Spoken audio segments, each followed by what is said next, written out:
Hi everyone, welcome to Srivachitha. వేసవికాలంలో కుండలో నీళ్లు, మట్టి కుండలో నీళ్ళు ఎందుకు చల్లగా ఉంటాయి? ట్యూబ్లైట్ నుంచి వచ్చే కాంతిలో మనకి నీడ అనేది ఎందుకు స్పష్టంగా ఏర్పడదు? సమోసాలు లాంటి పదార్థాలని నూనె నుంచి తీసిన తర్వాత పైన చల్లారినా కూడా లోపల వేడిగా ఉండడానికి కారణాలు ఏంటి? ఈ 3 ప్రశ్నలకు సంబంధించి సమాధానాన్ని ఈ వీడియోలో మనం చూద్దాం. ఫస్ట్ది, వేసవికాలంలో కుండలో నీళ్ళు ఎందుకు చల్లగా ఉంటాయి?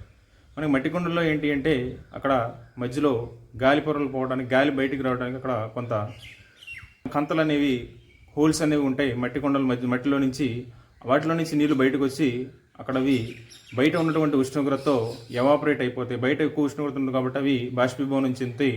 ఈ బాష్పీభవనం అనేది శీతలీకరణ ప్రక్రియ అనేటువంటి విషయం మనకు తెలిసింది. కూలింగ్ ప్రాసెస్ అంటాం, ఎవాపరేషన్ అనేది. సో అలా జరుగుతుంది కాబట్టి ఆ లోపల ఉన్నటువంటి వాటర్ యొక్క హీట్ మొత్తం, టెంపరేచర్ మొత్తాన్ని అది అబ్జర్వ్ చేసుకుని అట్మాస్ఫియర్లో అది ఎవాపరేట్ అయిపోతూ ఉంటాయి కాబట్టి లోపల ఉన్న నీళ్ళు చల్లబడుతూ ఉంటాయి. ఇంకా సెకండ్ క్వశ్చన్ వచ్చేసరికి, ట్యూబ్లైట్ నుంచి వచ్చే లైట్లో మనకి షాడో అనేది, నీడ అనేది ఎందుకు స్పష్టంగా ఉండదు అనేది మనం చూస్తాం. మనం ఇప్పుడు వచ్చేటువంటి ట్యూబ్లైట్లు అంటే ఎల్ఈడి వచ్చినాయి, కానీ ఒకప్పుడు నార్మల్ ట్యూబ్లైట్స్లో ఏంటంటే నీడ అనేది మనకు స్పష్టంగా కనపడదు. మామూలు బల్బుతో అయితే స్పష్టంగా కనపడుతుంది. ఏంటి దీనికి కారణం అంటే, నీడ ఏర్పడడానికి కాంతి జనకం నుంచి వచ్చేటువంటి కాంతి అనేది ఒకే కేంద్రం నుంచి వస్తే, అంటే మనకి నార్మల్ బల్బులు అయితే ఒక చోట నుంచే కాంతి వస్తుంది. ట్యూబ్లైట్లు వచ్చేసరికి అక్కడ సోర్స్ ఆఫ్ లైట్ అనేది డిఫరెంట్ డైరెక్షన్స్లో ఉండటం వల్ల అక్కడ మనకి షాడో అనేది ఒక్కొక్క సోర్స్ నుంచి ఒక్కొక్క షాడో, అంటే నీడ అనేది రకరకాల నీళ్ళు ఏర్పడతాయి కాబట్టి ఏది కూడా మనకు అక్కడ స్పష్టంగా రాదు.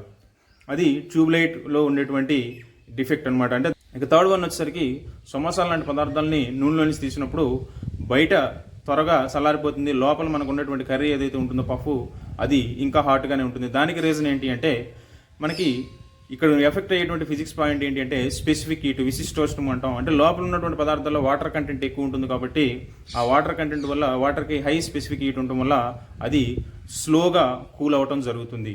సో బయట లేయర్తో పోల్చుకుంటే అది త్వరగా కూల్ అవ్వదు. ఇదే కేసుని మనకి ఫ్రిడ్జ్లో నుంచి మనం వాటర్ మిలాన్ కానీ, లెమన్స్ కానీ, ఇలాంటివి ఏవైతే లిక్విడ్స్ ఉంటాయో, కమలాలు కానీ, ఇలాంటివి తీసినప్పుడు కూడా మనం ఇదే ప్రాబ్లమ్ని అబ్జర్వ్ చేస్తూ ఉంటాం. అంటే ఫ్రిడ్జ్లో నుంచి తీసినప్పుడు అవి ఎక్కువసేపు లోపల చల్లగా ఉండి బయట వేడెక్కుతూ ఉంటాయి. సో దానికి కూడా రీజన్ ఏంటి అంటే స్పెసిఫిక్.